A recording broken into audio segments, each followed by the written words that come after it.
ఇప్పుడైతే మనతోటి 99 TV chairman తోట చంద్రశేఖర్ గారు మనతో ఉన్నారు. సో ఆయన అడిగి విశ్వ సమైక్య సంక్రాంతి సంబరాలు వేడుక ఎలా జరుగుతుంది, సో ఆయన ఎలా ఫీల్ అవుతున్నారో అడిగి తెలుసుకుందాం. Hi sir, good evening. Sir ఎలా అనిపిస్తుంది మీకు ఈరోజు ఈవినింగ్? ఇప్పుడు మన సంస్కృతికి ముఖ్యంగా ఆంధ్ర ప్రజలకి ఒక పెద్ద పండుగ ఏంటంటే ఇది సంక్రాంతి పండుగ. కానీ ఇప్పుడు అర్బనైజేషన్ అయిపోవటం వల్ల అందరూ సిటీస్కి మూవ్ అవ్వటం వల్ల ఈ సిటీస్లో ఈ పండుగలు ఏంటి, వాటి ఆచార వ్యవహారాలు ఏంటి, ఆ పండుగ అంటే యాక్చువల్గా సంక్రాంతి పండుగ ఏ థీమ్తో చేస్తారు, ఈ ఉద్దేశం ఏంటి, దాన్ని ఏ విధంగా పల్లెల్లో జరుపుకుంటారు అన్నదే పట్టణ ప్రజలు మర్చిపోతున్న తరుణం.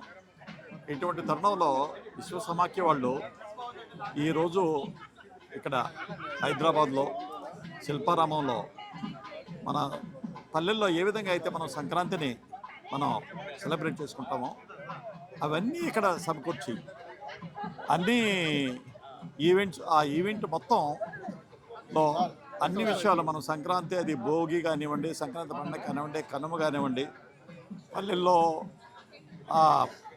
పాడి పంటలో సమృద్ధిగా ఉన్నటువంటి వేళ ఏ విధంగా అయితే ప్రజలు సెలబ్రేట్ చేసుకుంటారో ఆ విధంగా ఇక్కడ సెలబ్రేట్ చేయటం, ముందు సంక్రాంతిని ఇక్కడ రిఫ్లెక్ట్ చేయటం, సంక్రాంతి పండుగని నాకు చాలా ఆనందంగా అనిపిస్తుంది.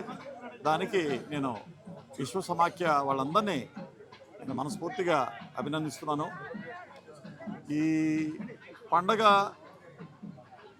దీనివల్ల ముఖ్యంగా పల్లెల్లో వాళ్ళు వాళ్ళ బంధుమిత్రులను పిలుచుకోవటం, ఎందుకంటే ఆ సమయంలో పాడి పంటలు ఇంటికి వస్తాయి, సమృద్ధిగా ఉంటాయి.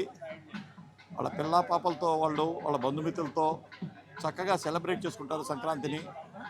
ఆ గ్రామాలని అలంకరిస్తారు, వాళ్ళ ఇళ్ళని అలంకరించుకుంటారు. సో ఆ విధంగా ఇక్కడ తీర్చిదిద్దారు, ఈ అంబియన్స్ కూడా ఆ విధంగా తయారు చేశారు. చాలా చక్కగా ఈ సంక్రాంతి వేడుకలను ఇక్కడ చక్కగా జరుపుతున్నందుకు నేను ముఖ్యంగా విశ్వ సమాఖ్య కమిటీ మెంబర్స్ అందరినీ మనస్ఫూర్తిగా అభినందిస్తున్నాను. Thank you so much sir. ఒక్కసారి మన 99 ప్రేక్షకులందరికీ సంక్రాంతి శుభాకాంక్షలు మీ నోట్లో చెప్పండి. తెలుగు రాష్ట్రాల 2 తెలుగు రాష్ట్రాల ప్రజలందరికీ 99 టీవీ తరఫున సంక్రాంతి శుభాకాంక్షలు తెలియజేస్తున్నాను. Thank you so much sir.